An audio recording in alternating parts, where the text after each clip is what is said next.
अब जो हमारा जो अगला राशि है वो है तुला। तुला। तुला और इसे लिब्रा भी कहते हैं। तो आचार्य जी तुला के बारे में बताएंगे। बिल्कुल। तुला राशि की हम चर्चा करते हैं। तुला राशि से ठीक 12वें घर में 12वीं राशि कन्या है। तो केतु की स्थिति इनके लिए ज्यादा शुभ नहीं है, अशुभता लेकर के आ सकती है। क्योंकि शरीर से या किसी भी विषय वस्तु से कोई चीज लगी हुई हो, सटी हुई हो, तो उसका असर जिससे सटी हुई है उस पर उसका आने लगता है। तो अच्छा। जो तुला राशि है उससे कन्या राशि सटी हुई है और उसमें केतु का प्रभाव है। और कुछ दृष्टि शनि देव की भी तुला में जा रही है। हालांकि शनि की तुला उच्च राशि कही जाती है, तो परेशान होने की आवश्यकता नहीं। कुछ स्वास्थ्य में गिरावट आ सकती है, जैसे कि हम थकान महसूस कर सकते हैं, कुछ आलस्य आ सकते हैं, इस प्रकार की स्थिति शरीर में बन सकती है। कुछ दुर्बलता प्रतीत हो सकती है, कुछ पाचन तंत्र में कमी आ सकती है इन राशि वालों के लिए। इसलिए अपने शरीर पर विशेष रूप से ध्यान रखें। मैं हमेशा ये कहता हूं कि शरीर एवं खलु धर्म साधनम, शरीर की सुरक्षा सर्वप्रथम। शास्त्रों में एक नियम है कि प्रातः काल उठ करके सबसे पहले शरीर पर चिंतन करना चाहिए कि हमारे शरीर में कोई रोग व्याधि तो नहीं। चलो ठीक है, नहीं है, स्वस्थ है। शाम को जब हम कड़ी मेहनत करके घर वापस आते हैं, स्नान आदि से निवृत्त होकर के फ्रेश होकर के बैठते हैं, उस समय सबसे पहले अपने शरीर का चिंतन करना चाहिए कि आज सारे दिन में कोई कमी तो नहीं है। यदि शरीर में कोई कमी आई है तो उसे किस प्रकार से पूरा किया जा सकता है, उसका उपचार कैसे किया जाता है, उसके विषय में हमें प्रतिदिन चिंतन करना चाहिए, नित्य चिंतन करना चाहिए, ताकि शरीर स्वस्थ रहे। उसी से सब कुछ प्राप्त होने वाला। लोग भाग्य की बातें करते हैं, तो मैं भाग्य को भी मानता हूं, ऐसा नहीं है, प्रारब्ध होता है, भाग्य होता है। लेकिन उसके लिए, उसके फल को प्राप्त करने के लिए शरीर का अच्छा होना आवश्यक। फल प्राप्ति के लिए जो माध्यम शरीर है उसका होना परम आवश्यक।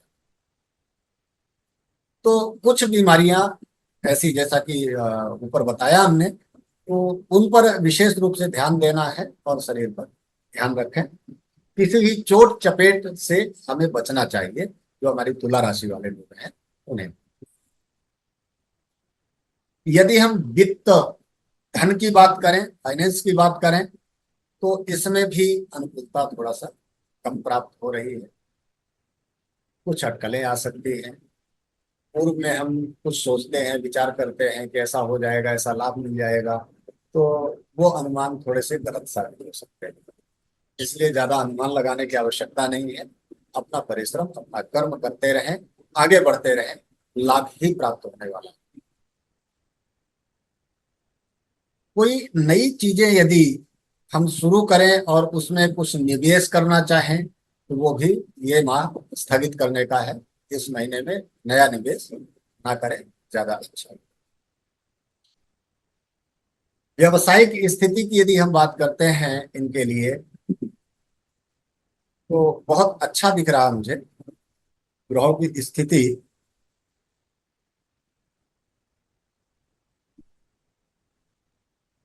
अच्छी दिख रही है, इसलिए व्यवसाय के लिए बिल्कुल चिंता करने की आवश्यकता नहीं है। जो जो व्यवसाय अपना कर रहे हैं अच्छा है, संतुष्टिजनक है। अपने उद्देश्यों को प्राप्त करें। नौकरी पेशा वाले स्थानांतरण कर सकते हैं, व्यवसाय के लिए करें, कोई दिक्कत नहीं है उसमें, अच्छा लाभ प्राप्त होगा उसमें।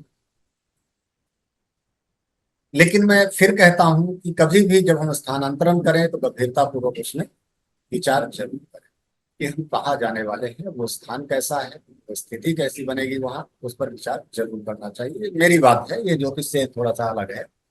तो जरूर जब भी स्थानांतरण करें, चाहे वो घर का स्थानांतरण कर रहे हो, किराए का मकान हो उसको बदल रहे हो, तो आगे जहाँ जाना है उसके विषय में जरूर चिंतन करें, उसकी देख रेख, उसके विषय में विचार जरूर करें।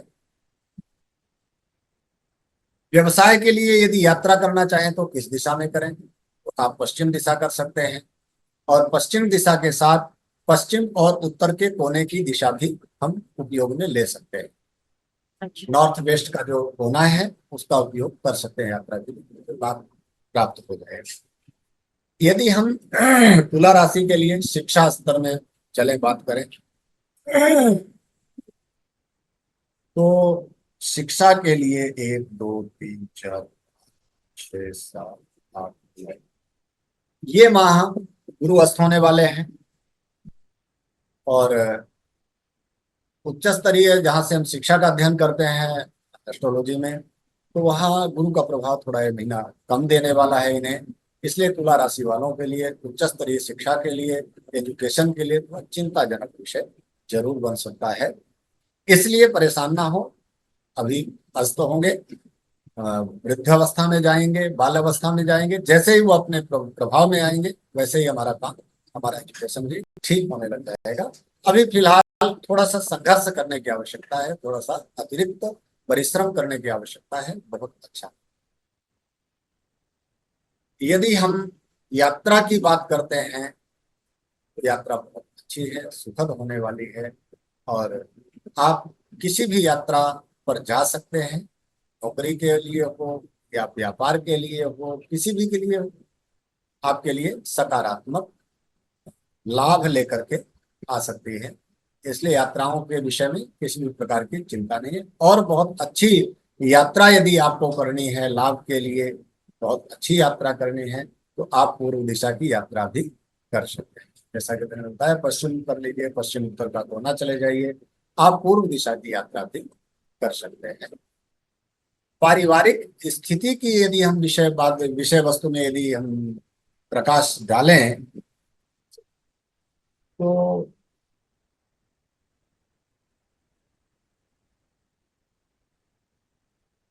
बहुत अच्छा है। हृदय को प्रसन्न कर देने वाली स्थिति उत्पन्न हो सकती है, मंगल कार्य हो सकते हैं। किसी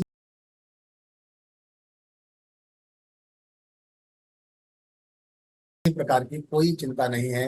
आनंद का उत्सव आप परिवार में आए। और घरेलू जो वातावरण है बहुत अच्छा बनने वाला है। सदस्यों में आपसी जो तालमेल है वो बहुत अच्छा स्थापित है। जानबूझ बिगाड़े कि जाति ने कहा तालमेल बहुत अच्छा होने देखते हैं। इसलिए हाँ, अब कई लोग कर देते, कुंडली सही होती तो है लेकिन उससे गलत कर। जी। अब जैसे किसी बच्चे का जन्म होना है, 7 दिन बाद होना है। अब किसी ज्योतिषी से मुहूर्त निकलवा लिया जी, मूल गंड मूल ये ना हो, मंगली ना हो, ऐसा टाइम बता दीजिए।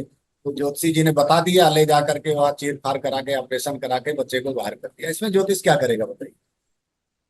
तो जैसे विज्ञान के साथ छेड़खानी नहीं करनी चाहिए, उसी प्रकार से ज्योतिर्विज्ञान के साथ भी कोई छेड़खानी नहीं करनी चाहिए।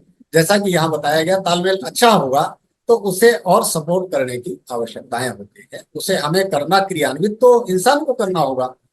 ये तो हमने सूचना दे दी कि ऐसा हो सकता है, उसे क्रियान्वित तो हमें आपको करना है। जी। तो इस पर सभी,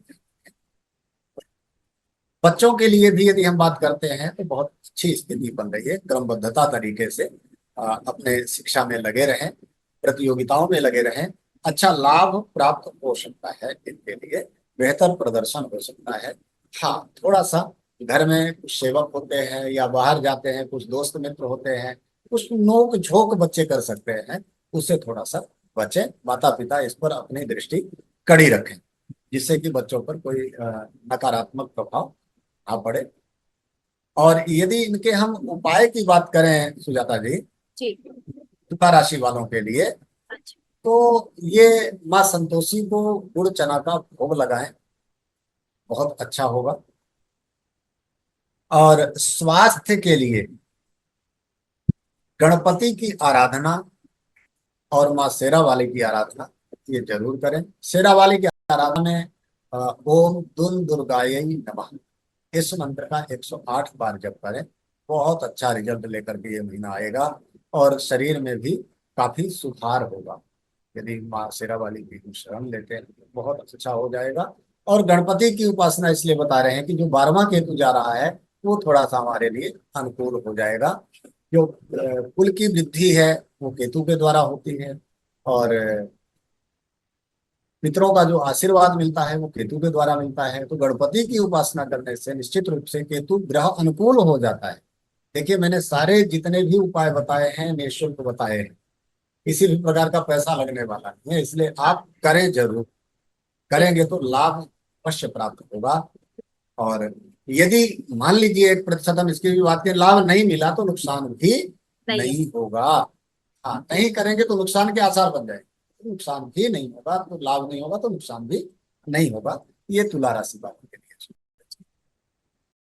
तो जैसा कि आचार्य जी, एक मेरे क्वेश्चन मेरे पास है कि जैसे आपने कहा कि हम मतलब वैज्ञानिक तरीकों से छेड़छाड़ जो कर देते हैं, तो मतलब फिर उसके बाद क्या रिजल्ट क्या आएगा उसका? रिजल्ट नुकसानदेह है।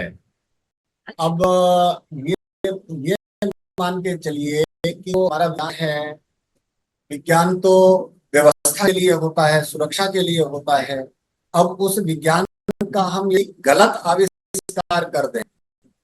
अब जैसे विज्ञान पहले हमारे घरौंदे जो बनते थे जिसमें हम निवास करते हैं वो मिट्टी, जी। अभी विज्ञान ने सीमेंट ला दिया, लोहा ला दिया, छड़ ला दिया और सेटरिंग ला दी।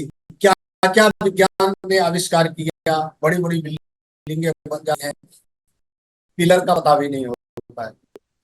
तो अभी हमने देखा था कि उत्तराखंड में कैसे कैसे प्रलय आए थे। ये 2013 आया था भयंकर जो प्रलय आया था। 2014 के करीब आया था वो जो हिमशिला जो गिरी थी। बिल्कुल बिल्कुल।